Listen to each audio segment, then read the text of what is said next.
हरे कृष्ण माता जी। हरे कृष्ण। ओम अज्ञानतिमिरान्धस्य ज्ञानाञ्जनशलाकया चक्षुरुन्मीलितं येन तस्मै श्रीगुरवे नमः। नमो ओं विष्णुपादाय कृष्णप्रेष्ठाय भूतले श्रीमते भक्तिवेदान्त स्वामिन्निति नामिने। नमस्ते सरस्वती देवे गौरवाणी प्रचारिणे निर्विशेष शून्यवादी पाश्चात्य देश तारिणे। जय श्री कृष्ण चैतन्य प्रभु नित्यानंद श्री अद्वैत गदाधर श्रीवासादि गौर भक्त वृंद। हरे कृष्ण कृष्ण कृष्ण हरे हरे, हरे राम राम राम हरे हरे। हरे कृष्ण। ఈ రోజు మనము పృథు మహారాజు చరిత్ర గురించి తెలుసుకుంటున్నాము. ఈ పృథు మహారాజు గురించి మనకి భాగవతంలో 4వ స్కందంలో 15వ అధ్యాయంలో చెప్పబడింది. అంటే 4.15.1 ఆ 4వ క్యాంటోలో మనకి పృథు మహారాజు గురించి చెప్పబడింది. మనము పృథు మహారాజు గురించి తెలుసుకోవడానికి ముందు మనము ఆ మహారాజు యొక్క వంశ చరిత్రను తెలుసుకోవాలి. అలాగ తెలుసుకోవాలి అంటే మొదట మనము సృష్టికర్త అయినటువంటి బ్రహ్మ యొక్క కుమారుడైనటువంటి స్వయంభు మనవు శతరూప, వారి యొక్క కుమారుడు ఉత్తానపాదుడు. ఆయన ఉత్తానపాదుడు సునీతి, వారి యొక్క కుమారుడు ధ్రువ మహారాజు, మళ్ళీ ధ్రువ మహారాజు భ్రమి, వారి యొక్క కుమారుడు వత్సరుడు. అంటే ఆ వంశము అలాగా ఆ వత్సరుడు ధ్రువ మహారాజు యొక్క కుమారుడైన ఆ వత్సరుని యొక్క వంశంలోకి ఒక మహారాజు, ఆయనే అంగ మహారాజు. అంటే పృథు మహారాజు యొక్క వంశము స్టార్ట్ అయింది అంగ మహారాజుతో. ఈ అంగ మహారాజు యొక్క పత్ని పేరు సునీత. వీరికి చాలా కాలంగా పుత్ర సంతానం లేదు. అలాగా లేకపోయేసరికి ఆయన ఒక యజ్ఞాన్ని చేయాలి, పుత్రకామేష్టి యజ్ఞం అంటారు కదా, ఆ విధంగా ఆ యజ్ఞాన్ని చేయాలి అని తలచి అన్ని ఏర్పాట్లు చేసుకొని బ్రాహ్మణులు, పండితులు, ఋత్విక్కులు, ఋషులు, మునులు అందరూ హాజరై ఉన్నారు. అందరు ఆ విధంగా యజ్ఞాన్ని స్టార్ట్ చేశారనమాట. యజ్ఞము చేసిన తర్వాత యజ్ఞం ఏమి, యజ్ఞకు భోక్త మహావిష్ణువు. ఆయన తర్వాత దేవతలందరూ కూడా ఆ యజ్ఞ ఫలితాన్ని తీసుకుంటారు. అదే హవిష్యు అని అంటారు. కానీ ఈ అంగ మహారాజు యజ్ఞాన్ని చేస్తున్నారు కదా, ఆ యజ్ఞ ఫలితాన్ని తీసుకోవడానికి ఎవ్వరు దేవతలు కూడా రావట్లేదు. అది ఆ ఋత్వికులు, బ్రాహ్మణులు, ఆ వేద పండితులు వాళ్ళకందరికీ కూడా చాలా సంకటమైంది. ఎందుకు ఈ విధంగా ఆ హవిష్యును తీసుకోవడానికి ఆ దేవతలు రావట్లేదు అని అనుకుంటారు. అదే విషయాన్ని అంగ మహారాజుకు తెలియజేస్తారు. అంగ మహారాజు చాలా దుఃఖితుడవుతాడు. అప్పుడు ఆ అంగ మహారాజు యొక్క ప్రధాన పురోహితుడు ఉంటారు కదా ఆయనకు, ఆ పురోహితుడికి చెప్పినప్పుడు అప్పుడు ఆ పురోహితుడు చెప్తారు, మహారాజా మీరు దిగులు పడకండి, ఇది మీరు ఇప్పుడు చేసుకున్నటువంటి కర్మ ఫలితము కానే కాదు, గత జన్మలో మీరు చేసుకున్నటువంటి ఆ కర్మ ఫలితం వలన ఈ విధంగా జరుగుతుంది అని ఆయన చెప్తారు. తర్వాత ఆ పండితుడే ఏం చెప్తారు, నీవు చక్కగా మళ్ళీ అభ్యంగ స్నానం చేసి వచ్చి మహావిష్ణువుకి చక్కగా, ఆయనే కదా యజ్ఞకు భోక్త, ఆ విధంగా మహావిష్ణువుని ధ్యానించు అని ఆయన చెప్పగానే మళ్ళీ యజ్ఞము ప్రారంభిస్తారు. యజ్ఞం ప్రారంభించగానే వెంటనే దేవతలందరూ కూడా ప్రసన్నులవుతారనమాట. అయ్యి వాళ్ళందరూ కూడా వచ్చి వారికి ఇచ్చినటువంటి ఆ యజ్ఞ ఫలితాన్ని పొందుతారు. ఆ విధంగా ఆ యజ్ఞం అంతా అయ్యేసరికి ఆ యజ్ఞం నుండి ఒక దివ్య పురుషుడు రావడము, అతడు చేతిలో ఒక పాత్రలో పాయసం దానిని తీసుకొని వచ్చి ఆ దంపతులకు ఇవ్వడం జరిగింది. అంగమహారాజు సునీతకు ఇవ్వడం జరిగింది. వారు ఆ ఆ పాయసాన్ని సేవించారు. కాలక్రమేణా వాళ్ళకి కొన్ని రోజుల తర్వాత వారికి ఒక పుత్రుడు జన్మించారనమాట. అతనికి వేణుడు అని పేరు పెట్టారు. ఈ వేణుడు ఎలాగంటే చాలా ధర్మపరంగా కాకుండా అధర్మపరంగానే అతడు మనుగడ సాగిస్తూ వచ్చాడు పిల్లవాడి నుంచే. ఆ విధంగానే ఎందుకు అంటే సునీత తల్లి కదా, వేణునికి తల్లి సునీత.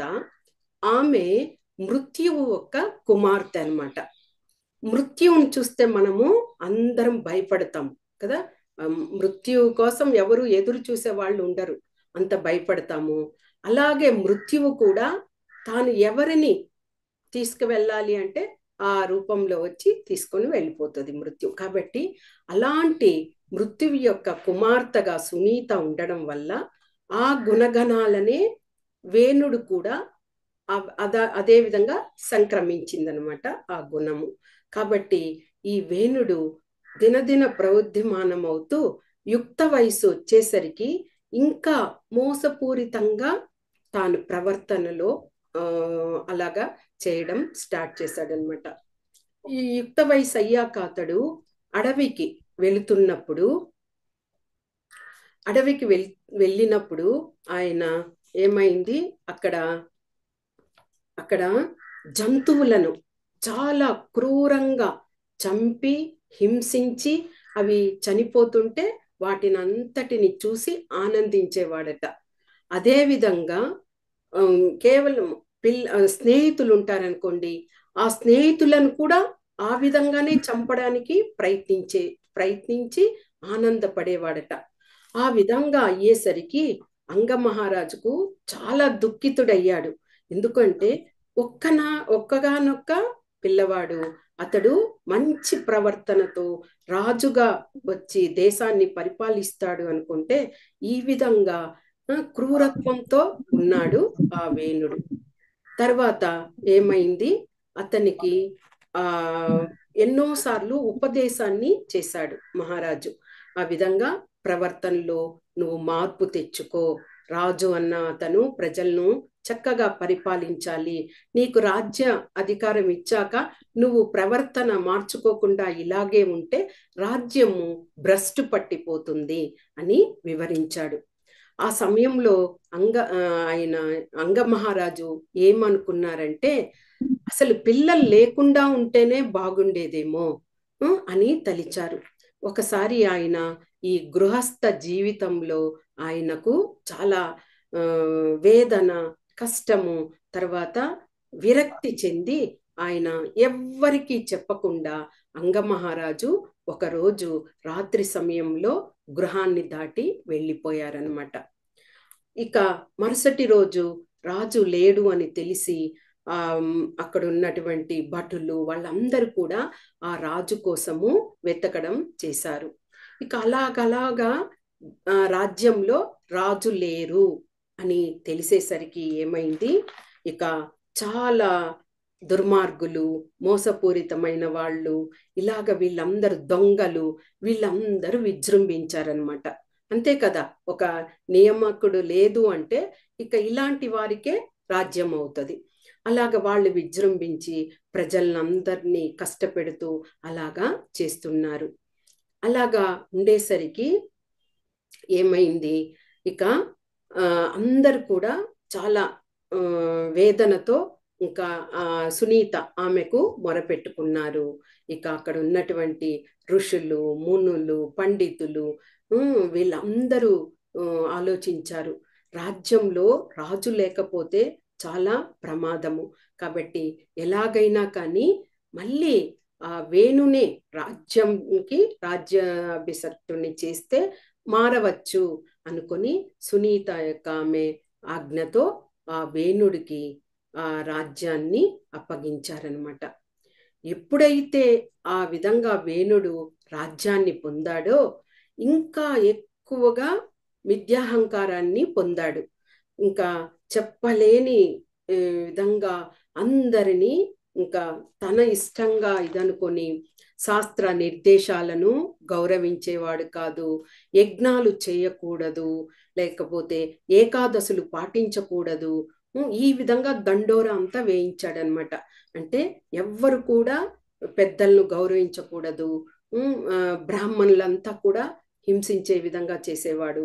ఈ విధంగా చేసేసరికి ఇంకా రాజ్యంలో ఇంకా భయం అనిపించింది. ఎందుకంటే ఎప్పుడైతే ఆ అంగమహారాజు ఉన్నప్పుడు రాజ్యం సుభిక్షంగా ఉండేది. ఆ సమయంలో ఈ దొంగలు, చోరులు, మళ్ళీ మోసపూరితం వాళ్ళందరూ కూడా భయపడి ఎలాగా సర్పము తరుముకొని వస్తే ఎలుకలు కలుగులోకి వెళ్ళిపోయి దాంకుంటాయి కదా, ఇంకా ఆ ఎలుకకు ఎలాంటి భయం ఉండదు. ఆ విధంగా ఈ మహారాజు యొక్క రాజ్యంలో ఈ దొంగలందరూ కూడా భయపడి దాక్కొని ఉండేవారు. ఎప్పుడైతే రాజు మరణించారో, ఎప్పుడైతే ఆ రాజ్యము ఈ వేణునికి ఇదయ్యిందో, మళ్ళీ కూడా వీళ్ళు కూడా ఇంకా వేణుడు ఇది కాబట్టి అందరు కూడా భయంతోనే ఉన్నారు. ఎందుకంటే దొంగలు, దుర్మార్గులు ఎవరినైనా కానీ ఈ ఇతడు వచ్చి సంహరించేస్తాడు. అతనికి అలా ఇదే లేదు, అంటే పాపము అనే కానీ, ఆ భీతి కానీ, భయము కానీ అలాంటిది ఏమీ లేదు. కాబట్టి వీళ్ళందరూ కూడా అదొక్క విషయం మంచిదైంది. వాళ్ళు కూడా ఈ దొంగలు వీళ్ళందరూ కూడా భయపడే ఉన్నారనమాట. తర్వాత ఏమైంది, ఈ విధంగా శాసనం చేసేసరికి ఆ రాజ్యంలో అంతా కూడా అల్లకల్లోలం అయిపోయింది. ప్రజల యొక్క జీవన విధానము అంతా కూడా ఇదైపోయింది. ఇక అందరూ కష్టాల సుడిల్లో ఉన్నారు. ఇక అందరూ ఆ రాజ్యంలో వచ్చి ఆ మునులకు, ఋషులకు, వీళ్ళకి అందరికి కూడా మొరపెట్టుకుంటున్నారు. రాజ్యాన్ని మీరే పరిరక్షించండి, రాజు ఇంత మోసపూరితంగా ఉన్నాడు. అసలు యజ్ఞాలే చేయకూడదు అంటే అర్థం ఏమి, అక్కడ భగవంతుణ్ణే వాళ్ళు నమ్మే విధంగా లేదనమాట. పెద్దవాళ్ళని గౌరవించకూడదు అని, ఏకాదశులు అలాంటివన్నీ పాటించకూడదు అని, ఇలాగన్నీ చేసేసరికి ఇంకా అందరు కూడా చాలా కష్టపడుతున్నారు. ఇక ఋషులు, మునులు వీళ్ళందరూ కూడా ఆ వేణునికి సమాధానం పరిచారనమాట. ఓ మహారాజా, ఇప్పుడు కూడా రాజన్నతను ఎక్కువగా వర్ణాశ్రమ ధర్మాలను పాటించాలి. ఆ వర్ణాశ్రమ ధర్మాలను పాటించినప్పుడే చక్కగా దేశం అనేది సుభిక్షంగా ఉంటుంది. అలాంటప్పుడే అందరూ కూడా పవిత్రులవుతారు. చూడు, యజ్ఞాల వల్లనే మనము అన్నింటినీ పొందుతున్నాం. యజ్ఞాలు చేయడం వల్ల భగవంతుడు తృప్తి అవుతారు. భగవంతుని ద్వారా దేవతలందరూ తృప్తి అయ్యి వారి వారి యొక్క సేవలను మనకు ఇస్తారు. కాబట్టి అలాంటివన్నీ మనము ఇది చేయకూడదు, నిబంధించకూడదు అని ఆ మహారాజుకి తెలియచేశారు. అయినా కానీ మహారాజు వాళ్ళ పలుకులను పట్టించుకోలేదనమాట. తాను ఉన్న విధమే, తానే గొప్ప, తానే రాజు అధికారంలో ఉన్నాను అలాగా విర్రవీగుతూ అలాగా మిథ్యాహంకారంతో ప్రవర్తిస్తూ ఉన్నాడు. ఇక అలాగే చూసి వీళ్ళు ఋషులు, మునులు అందరూ ఏం చేశారు, అలాంటి రాజు అసలు అవసరమే లేదు అని వాళ్ళ యొక్క తప ఫలితం వలన వాళ్ళు ఏం చేశారు, హూంకారంతోనే, అంటే వాళ్ళు ఏమి అతన్ని ఆయుధంతో చంపలేదు, ఇంకేమీ ప్రయోగించకుండానే హూంకారం చేయడం, అంటే ఆ మంత్ర శక్తితోనే ఆ రాజుని వధించారనమాట. ఎప్పుడైతే వేణుడు మరణించాడో, ఆ వేణుని తండ్రి రాజ్యంలో లేడు. ఒకవేళ ఎప్పుడైనా కానీ తండ్రి రావచ్చు, ఆ చివరి చూపులైనా వేణుని చూడవచ్చు రాజు. కాబట్టి అతనిని కొన్ని రకాలైనటువంటి రసాయన ద్రవ్యంలో అతన్ని శరీరాన్ని భద్రపరిచారు. మళ్ళీ ఎప్పుడైతే రాజు చనిపోయారు, రాజ్యంలో ఎవ్వరు లేరు, ఆ రాజ్య అధికారంలో లేరు అనేసరికి మళ్ళీ ఇలాంటి చోరులు, దుర్మార్గులు వీళ్ళందరూ మళ్ళీ విజృంభించారనమాట. ఇంకా రాజు లేడు, ఇంకా మనదే అన్నట్టుగా ప్రజలనంతా హింసించడం అలాగా చేయడం మొదలుపెట్టారు. కానీ ఇది చాలా సంకటంగా అయ్యింది అక్కడ ఉన్నటువంటి మంత్రికి కానీ, ఋషులు, మునులు, బ్రాహ్మణులు వీళ్ళందరికీ. ఎందుకంటే రాజు లేనిది ఒక బీడు పడిన భూమి లాంటిది, అలాగా ఉంటది. వ్యవసాయమే లేక కరువు కాటకాలు వచ్చిన ప్రాంతం ఎలా ఉంటది, అలాగా ఉంటది. సస్యశ్యామలంగా అనిపించదు. కాబట్టి మళ్ళీ వాళ్ళందరూ ఆలోచించి ఈ విధంగా వీరి యొక్క వంశము నాశనం అయిపోకూడదు, ఇంకెవ్వరు లేకుండా ఉండకూడదు అనేసి ఆ రసాయనంలో ఉంచినటువంటి ఆ వేణుణ్ణి వాళ్ళు మదించారు.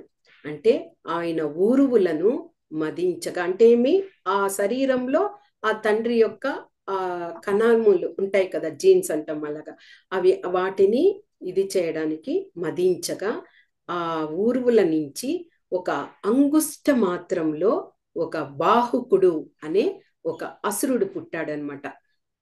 మరుగుజ్జు సైజులో ఉంటాడు అంతే ఆ బాహుకుడు అనే అతడు జన్మించగానే అతన్ని ఏం చేశారు, అతడు వచ్చి ఆ వేణుడు అన్ని రోజులు చేసిన పాప కర్మలు, పాప కృత్యాలు, వాటిని అన్నింటినీ కూడా తాను తీసేసుకున్నాడు ఆ మరుగుజ్జు రూపంలో ఉన్న బాహుకుడు. తరువాత వారు ఆ వేణుని యొక్క భుజాలను మధించారు.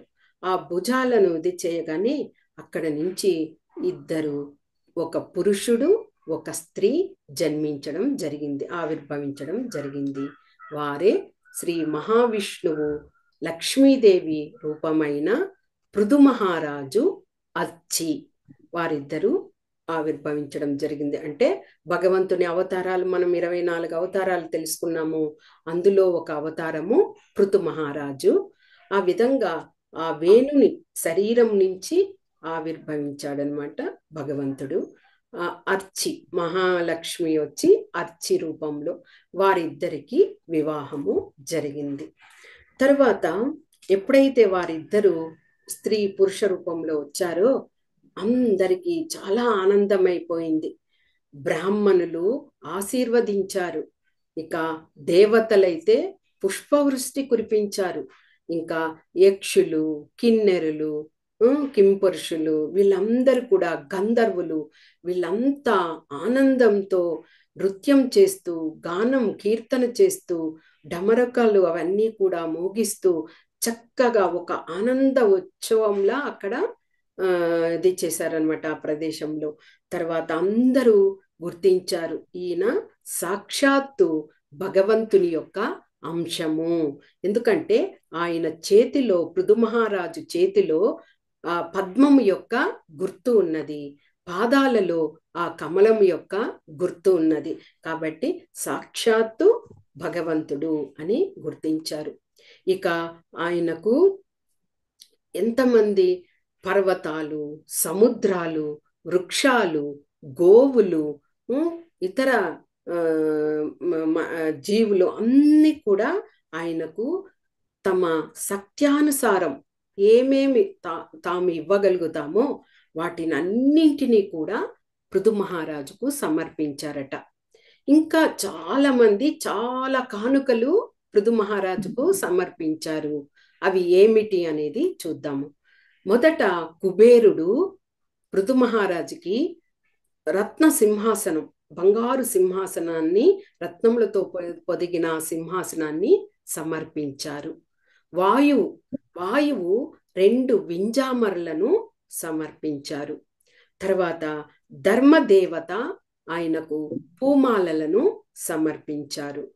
ఇంద్రుడు ఆయనకు వజ్ర కిరీటాన్నే సమర్పించారు. తర్వాత బ్రహ్మ ఆయనకు ఆధ్యాత్మిక జ్ఞానంతో కలిగినటువంటి కవచాన్ని సమర్పించారు. సరస్వతీదేవి ఆయనకు హారాన్ని సమర్పించారు. తర్వాత శ్రీ మహావిష్ణువు ఆయనకు శంఖ చక్రము ఇది వచ్చి సుదర్శన చక్రము. ఆ చక్రాన్ని, సుదర్శన చక్రం మాత్రమే, సుదర్శన చక్రాన్ని సమర్పించారు. లక్ష్మీదేవి సంపదను ఆయనకు సమర్పించారు. ఇక శివుడు ఆయనకు డాలును సమర్పించారు. తర్వాత పార్వతీదేవి ఖడ్గము, ఖడ్గము డాలు, శివుడు ఖడ్గాన్ని, పార్వతీదేవి డాలును సమర్పించారనమాట. తర్వాత చంద్రుడు ఆయనకు అశ్వాలను సమర్పించారు. విశ్వకర్మ మంచి అంటే అందమైనటువంటి రథాన్ని సమర్పించారు.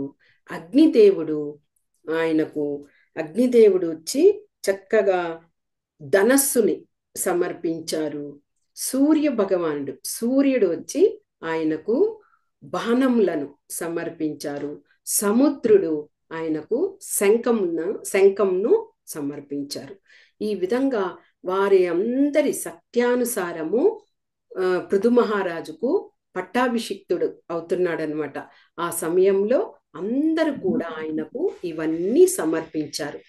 తర్వాత బ్రాహ్మణులు, పండితులు అందరూ ఆశీర్వచనాలు పలికారు. ఏమని పలికారు?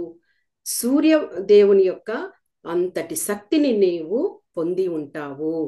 ఇంద్రుడు వర్షాన్ని ఇస్తారు కదా, మేఘాలకు తెలియజేసి వర్షదేవునికి.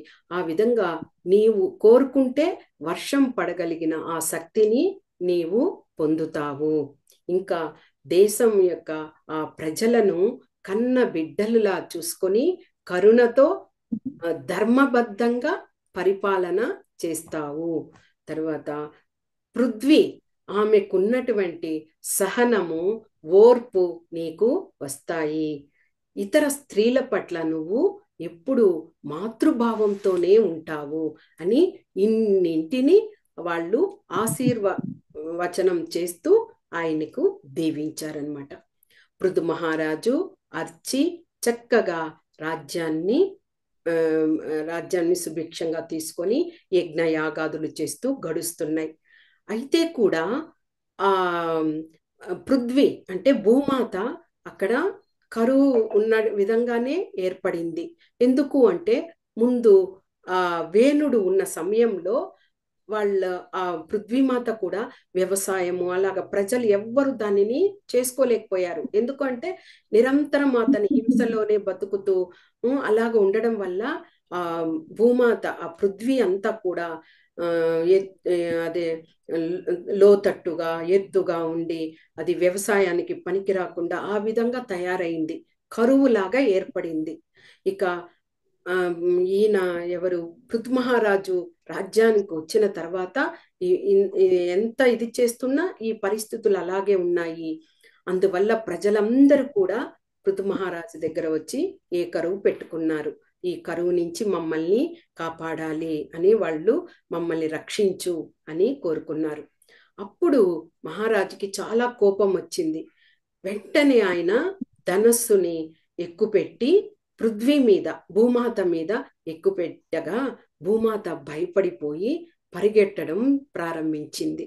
ఎందుకు అంటే ఏ విధంగా అంటే ఒక వేటగాడు, అంటే కోపంగా ఉన్నటువంటి ఒక వేటగాడు జింకను వేటాడుతూ ఎలాగా ఆ బాణాన్ని ఎక్కుపెట్టి ఆ జింకను వేటాడుతూ వెళ్తాడు కదా, ఆ విధంగా పృథు మహారాజు కోపంతో భూమాతపై ఆ విల్లును ఎక్కుపెట్టి తరుముకుంటూ ఉన్నాడు. భూమాత కూడా, ఆ పృథ్వీ కూడా పరిగెడుతుంది. ఏ రూపంలో అయిపోయింది ఆమె? గోమాత రూపంలో అయిపోయి ఆమె పరిగెడుతూ ఉంది అనమాట. అలాగా పరిగెడుతూ ఇక ఆమె పరిగెట్టలేక ఒక్కసారిగా ఆమె పృథు మహారాజు దగ్గరకు వచ్చి శరణాగతి పొంది, నన్ను రక్షించు మహారాజా, నీవు రాజువు, నేను ఏం పాపం చేశాను, నేను ఎలాంటి అపరాధాన్ని నేను చేయలేదు, నన్నెందుకు నీవు తరుముతూ వస్తున్నావు, నేను ఒక స్త్రీమూర్తిని కదా, నా మీద ఈ విధంగా చేయవచ్చా అని ఆమె అడిగిందనమాట. అప్పుడు పృథు మహారాజు అంటారు, ఓ వసుంధర, భూమాతకు ఇంకొక పేరు వసుంధర కదా, కాబట్టి ఓ వసుంధర, నీవు నా ఆజ్ఞలను శాసనాలను ఉల్లంఘించావు. ఎలాగంటే నేను యజ్ఞం చేస్తూ ఉన్నాను, యజ్ఞం చేసినప్పుడు ఆ యజ్ఞ ఫలితాన్ని నీకు పిలిచి ఇస్తున్నాను, కానీ నువ్వు ఆ ఫలితాన్ని తీసుకొని దానికి మళ్ళీ నీ ధర్మంగా నువ్వు ప్రతిఫలాన్ని ఇవ్వడం లేదు. నువ్వు భూమిలో చక్కగా ధాన్యాలు అదే పంటను పండించి మాకు ధాన్యాన్ని ఇవ్వలేదు, ఇది న్యాయమా అని పృథు మహారాజు అడిగారనమాట. వెంటనే ఆయన ఇంకా అదే కోపంతో ఉండి, ఇప్పుడు నిన్ను సంహరించి నీ మాంసాన్ని అదే ముక్కలుగా చేసి ఈ ప్రజలకంతా ఇస్తాను అని ఇంకొక విషయం కూడా చెప్తారనమాట. ఇంకా గోమాత అదే భూమాత గోవు రూపంలో ఉన్న పృథ్వీ చాలా వణికిపోతూ, మహారాజా నేను స్త్రీమూర్తిని కదా, నువ్వు అవతార పురుషుడివి, భగవంతుడివి, నువ్వే అన్ని సర్వ కారణాలకు కారకుడైన వాడివి, నువ్వే ఆది పురుషుడివి, నువ్వు నా మీద ఇలాగా బాణాన్ని ఎక్కుపెట్టి నన్ను సంహరించడానికి వస్తే నాకు రక్షణ ఎవరు అనేసి ఆమె అడిగిందనమాట. ఇంకా ఏం చెప్పింది భూమాత, నీ శక్తి వలనే ఈ సృష్టి స్థితి లయలు ఇవన్నీ కూడా జరుగుతున్నాయి, నువ్వు యజ్ఞానికి భోక్తగా ఉన్నావు, తర్వాత సకల దేవతలు మిగతా జీవులు అందరూ కూడా నీ అనుజ్ఞసారమే వాళ్ళు కూడా శిరస వహించి వారి వారి సేవలు చేస్తున్నారు, జీవులకు నువ్వు ఉపకారిగా పోషకుడిగా ఉన్నావు, మరి ఇలాగా ఉన్న అతను నన్ను ఇలాగా సంహరించడానికి రావడము ధర్మమా అని అడిగింది. అయినా కానీ పృథు మహారాజు శాంతించలేదు. ఇంకా మళ్ళీ చెప్పింది ఆమె, ఏమంది, ఈ విధంగా బ్రహ్మ సృష్టి కార్యం చేసినప్పుడు ఈ మూలములు తర్వాత ఔషధాలు ఇవన్నీ ఔషధాలు మూలములు తర్వాత ఈ ధాన్యాలు వీటినన్నింటినీ కూడా ఆయన సృష్టించినప్పుడు ఈ వేణుని యొక్క ఆ సమయంలో దుర్మార్గుల పాలైనాయి, అయితే కూడా నా శక్తి వంచన లేకుండా నేను నా గర్భంలో కొద్దిగా దాచిపెట్టి ఉన్నాను, వాటినన్నింటినీ నా గర్భంలో ఉంచి ఉన్నాను, కాబట్టి నువ్వు దానిని ఏ విధంగా వెలికి తీయాలి అనే ఆ ఏర్పాట్లను చేయి మహారాజా, అంటే అవన్నీ కూడా నా గర్భంలో ఉన్నాయి, వాటిని వెలికి తీయి అని చెప్పడం జరిగిందనమాట. దానికోసము ఏం చేస్తావు, ఒక పాలను, ఒక్క నిమిషం,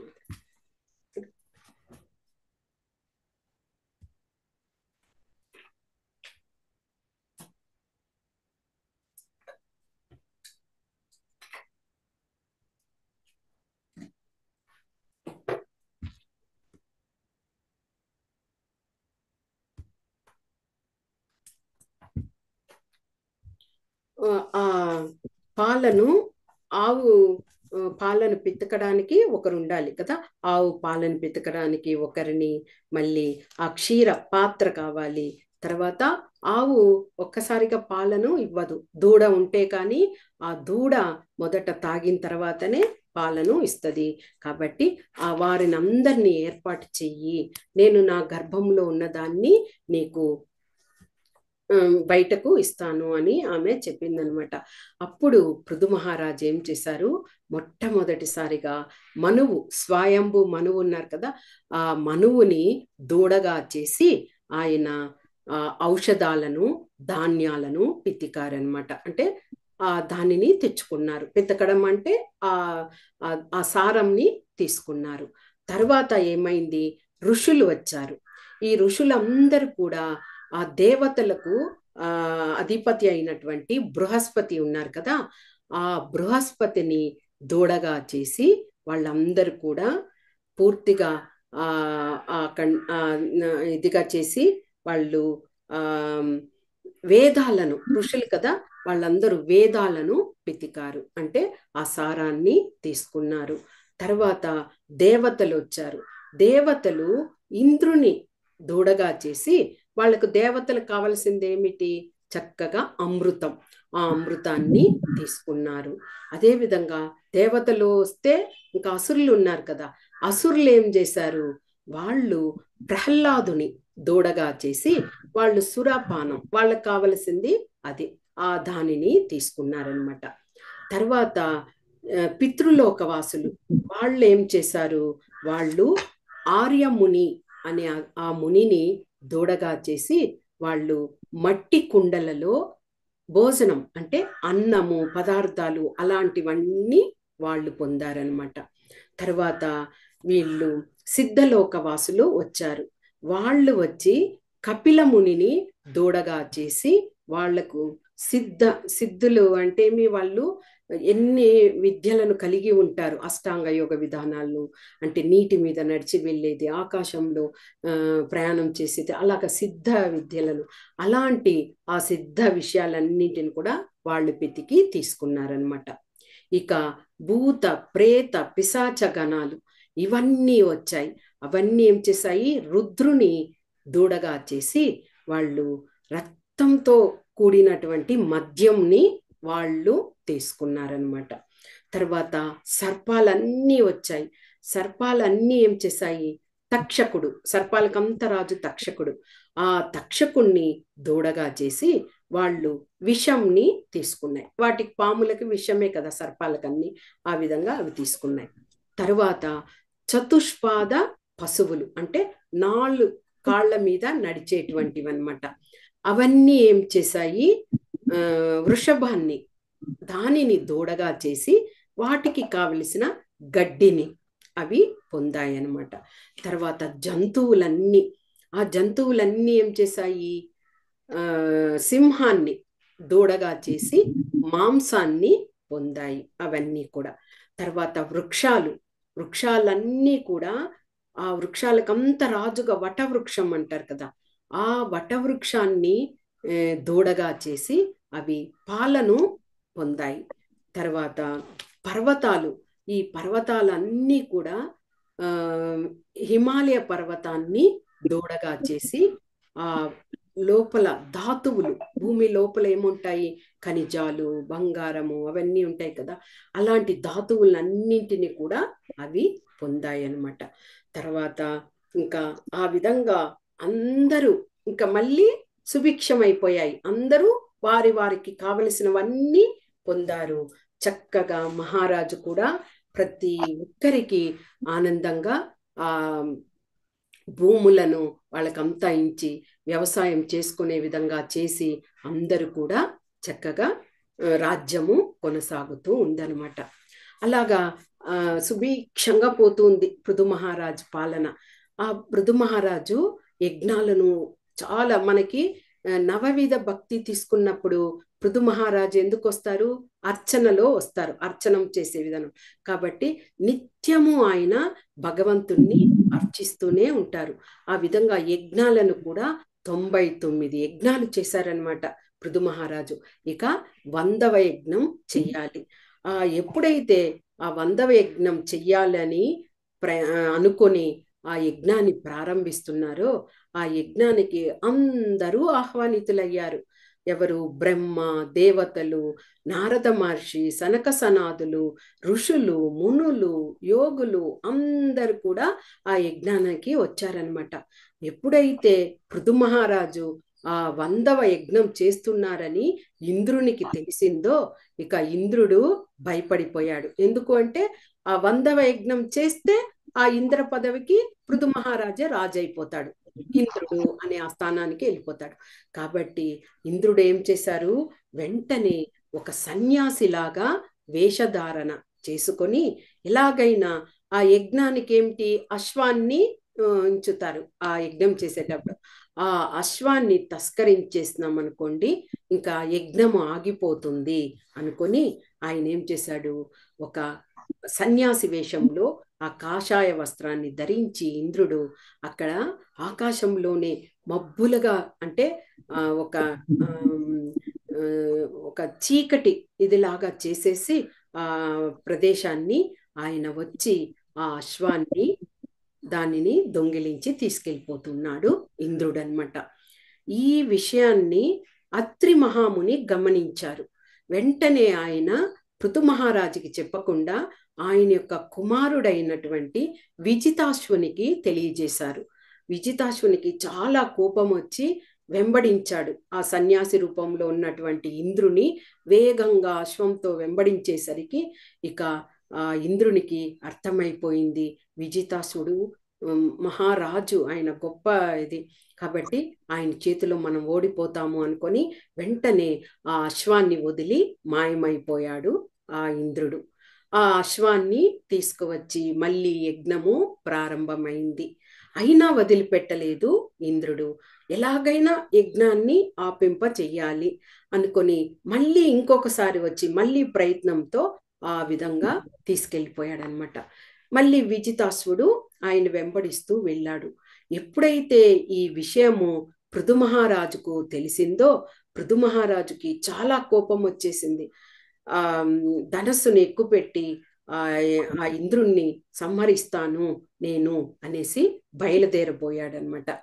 ఆ యజ్ఞాన్ని చేస్తున్నటువంటి ఆ ఋత్విక్కులు, బ్రాహ్మణులు, పండితులు ఉన్నారు కదా, వాళ్ళు మహారాజుని వారించారు. మహారాజా, నువ్వు వెళ్ళాల్సిన అవసరమే లేదు. ఎప్పుడైతే ఇంద్రుడు ఈ విధంగా తస్కరించాలి అని అనుకున్నాడో అప్పుడే అతని యొక్క శక్తి సన్నగిల్లిపోయింది. కాబట్టి అతన్ని మేము ఇక్కడికే రప్పించి అతన్ని సంహరిస్తాము అని వాళ్ళు చెప్తారనమాట. అక్కడే ఉన్నటువంటి బ్రహ్మ ఈ పలుకులు విని, ఓ ఋత్వికులారా, మీరు ధర్మం కాదు, మీరు అసలు ఆ పని చేయనే కూడదు. ఎందుకు మనం యజ్ఞం ఎందుకు చేస్తున్నాము? భగవంతుణ్ణి తృప్తిపరచడానికి, భగవంతుని ద్వారా దేవతలందరూ తృప్తిపడి వారి సేవల్ని ఇవ్వడానికే కదా. ఆ దేవతలకందరికీ అధిపతిగా ఇంద్రుడు ఉన్నాడు. కాబట్టి అలాంటి ఇంద్రుణ్ణి మీరు సంహరించడం వల్ల ఇంకా అన్ని ఆగిపోతాయి, అలాగే ఆ స్తంభించిపోతాయి అన్ని కూడా. కాబట్టి మీరు అలాంటి అధర్మంగా చేయకండి అని బ్రహ్మ ఏం చేశారు? పృథు మహారాజుకి తెలియచేశారు. ఓ పృథు మహారాజా, నీవు భగవంతుని యొక్క అవతార రూపుడివి. నీకు ఈ యజ్ఞాలతో అవసరమే లేదు. కావాలంటే ఆ 100 యజ్ఞాల ఫలితాన్ని నేను ఇస్తాను. కాకపోతే నువ్వు యజ్ఞాన్ని మానివేయి అని చెప్తారనమాట. పృథు మహారాజు చాలా గొప్ప వ్యక్తి ఆయన. కాబట్టి ఆయన ఆలోచించి, యజ్ఞం వలన మనకేమి ఇది ఉన్నది, మనం భగవంతుని కోసమే కదా, ఆ భగవంతునే కదా మనం తలుస్తున్నాము అని అనుకొని ఆ యజ్ఞాన్ని విరమింపజేశాడనమాట. విరమింపజేసి వెంటనే ఆయన తర్వాత ఇంద్రునితో సంధి చేయడానికి ప్రయత్నించాడు. అలాగ ప్రయత్నించినప్పుడు మళ్ళీ వెళ్ళి ఆయన అభ్యంగ స్నానాలు చేసి ఎన్నో కానుకలను అక్కడ ఉన్నటువంటి బ్రాహ్మణులకు అందరికీ ఇది చేసేసి తర్వాత ఆయన భగవంతుని కోసము ఆయన ప్రార్థించడం మొదలు పెట్టారనమాట. అంటే యజ్ఞ రూపంలోనే యజ్ఞము నిలిచిపోయింది, మళ్ళీ భగవంతుని కోసము ప్రార్థిస్తూ ఉన్నారనమాట. ఎప్పుడైతే ఆ విధంగా ఆయన ధ్యానంలో ఉన్నారో వెంటనే మహావిష్ణువు ప్రత్యక్షమయ్యారు. మహావిష్ణువుతో పాటు భయపడుతూ భయపడుతూ ఇంద్రుడు కూడా వెనకంబడి వచ్చారనమాట. అప్పుడు మహావిష్ణువు చెప్పారు, ఓ పృథ్ మహారాజా, నువ్వు చాలా భక్తిమంతుడివి. నీ భక్తికి నేను చాలా పరవశుడినైపోతున్నాను. నీకు క్షమాపణ చెప్పడానికి ఇంద్రుడు కూడా వచ్చారు, ఇద్దరు సంధి చేసుకోండి అన్నప్పుడు ఇంద్రుడు కూడా పృథు మహారాజు కాళ్ళ మీద పడి శరణాగతి పొందుతాడు. అదేవిధంగా పృథు మహారాజు భగవంతుని కాళ్ళ మీద పాద పద్మాల మీద పడి ఆయన కూడా ఆయన కరుణను పొందుతాడనమాట. అలాగా అప్పుడు మహావిష్ణువు చెప్తారు, ఎవరైతే ఆ దేహాత్మ భావనలో ఆత్మ గురించి తెలుసుకుంటారో వాళ్ళొచ్చి ఇతరమైనటువంటి ఆ మమకారాల మీద వాటి మీద ఎక్కువగా మక్కువను చూపించరు. ఎవరైతే జీవాత్మ పరమాత్మ అనే ఆ సత్యమును గురించి పరిపూర్ణమైన జ్ఞానాన్ని తెలుసుకుంటారో అలాంటి వాళ్ళు చాలా నిరంతరము నా యొక్క భక్తియుత సేవ చేస్తూ నన్ను తరిస్తారు. ఓ పృథు మహారాజా, నిజంగా నీ యొక్క భక్తికి నేను నిజంగా అలాగే పరవశుడినైపోతున్నాను. నీకు ఏం వరం కావాలో కోరుకో అని మహావిష్ణువు చెప్పారనమాట. అప్పుడు పృథు మహారాజు ఏమీ కోరుకోలేదు. ఎందుకు అంటే ఆయన శుద్ధ భక్తుడు.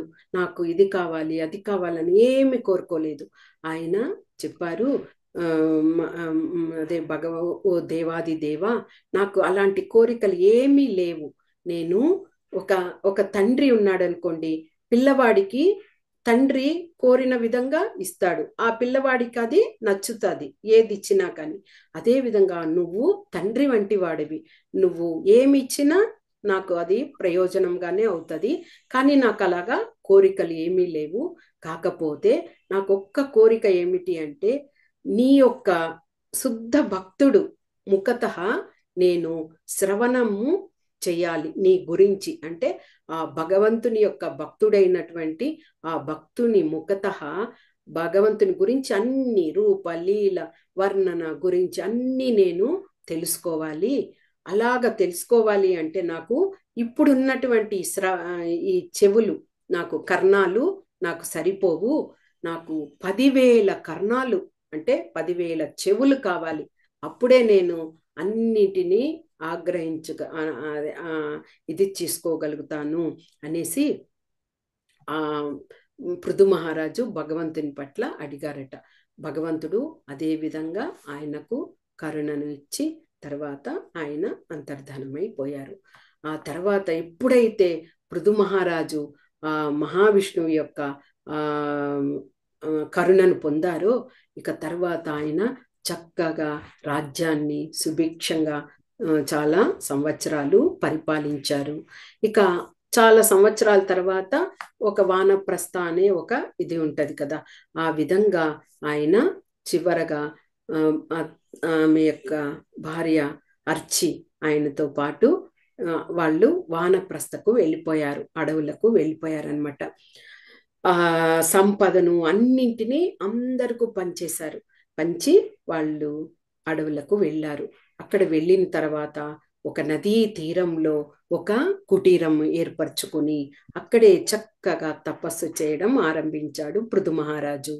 అక్కడ ఏమి దొరికితే కందమూలాలు, ఫలాలు ఇలాంటి వాటితోనే తిని చక్కగా నిరంతరము భగవంతుణ్ణి ధ్యానిస్తూ ఇలాగా వర్షాకాలం వస్తే వర్షంలో తడుస్తూ, తర్వాత పంచాగ్నులను కూడా సేవించారట. పంచాగ్నులు అంటే 4 వైపులా ఉత్తరం అదే తూర్పు, పడమర, ఉత్తరం, దక్షిణం 4 వైపులా అగ్నిని రగిలింపజేసి మధ్యలో కూర్చోవాలి. పైనుంచి సూర్య భగవానుని వేడి, అది పంచాగ్నులు అంటారు. అలాంటి అవన్నీ కూడా ఒక యోగం అన్నమాట. అలాంటి పంచాగ్నుల దానిని కూడా పృథు మహారాజు సేవించారట.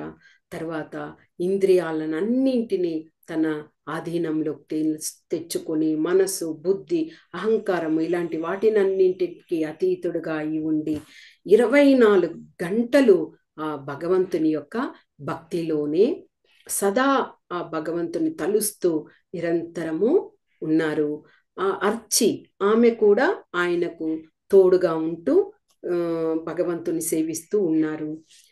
ఒకానొక సమయము పృథు మహారాజు ఇక తన భౌతిక దేహాన్ని విడిచిపెట్టాలి అనుకొని ఇంకా భగవంతుని పాద పద్మాల మీద మనస్సును కేంద్రీకరించి అదే విధంగా తలుస్తూ ఆయన భౌతిక దేహాన్ని విడిచిపెట్టడం జరిగిందనమాట. ఎప్పుడైతే భర్త పృథు మహారాజు మరణించడం చూశారో అర్చి, వెంటనే ఆమె కూడా ఆ పర్వతం దగ్గరే ఆమె అగ్నిని ఏర్పాటు చేసుకొని, చితిని ఏర్పాటు చేసుకొని భర్త యొక్క తలను తన ఊరువుల మీద పెట్టి, తర్వాత అలాగే ఆమె కూడా సతీ సహగమనం లాగా ఆ విధంగా ఆమె కూడా అయ్యారు. ఎప్పుడైతే అలాగయ్యారో వాళ్ళ మీద దేవతలందరూ పుష్పవృష్టి కురిపించారు. నేరుగా వాళ్ళు భగవంతుని దగ్గర ముక్తిని పొందారనమాట. అంటే అక్కడ పృథు మహారాజు యొక్క ఇది ఏమిటి అంటే, తండ్రి వేణుడు ఆ విధంగా అంత మోసపూరితంగా క్రూరత్వంగా అలాగా ఉంటే కూడా ఆ యొక్క గుణాలను ఈయన తెచ్చుకోలేదు. చక్కగా నిరంతరము ఆ భగవంతుని యొక్క భక్తిని చేస్తూ ఆయన పాదపద్మాలకు శరణాగతి పొంది ప్రజలకు ఆ విధంగా అంతటి కష్టాలలో ఉన్నటువంటి ఆ ప్రజలందరినీ కూడా చక్కగా అదే పృథ్వీమాత నుంచి అన్నింటినీ సేకరించి వాళ్ళందరికీ ఇచ్చి రాజ్యాన్ని సుభిక్షంగా చేసి తరువాత ఆయన వానప్రస్థకు వెళ్ళడం జరిగింది. అంటే ఒక రాజు యొక్క ధర్మము ఆయన్ని కరెక్ట్గా ఆయన ఫాలో చేశారనమాట. ఇదే అందుకే మనకు నవవిధ భక్తిలో పృథు మహారాజుని మనము అర్చన దీనిలో మనం తీసుకుంటాము. చక్కగా పృథు మహారాజు ఈ విధంగా తన రాజ్యాన్ని పాలిస్తూ చక్కగా భగవంతుని యొక్క ఐక్యాన్ని పొందారనమాట. హరే కృష్ణ.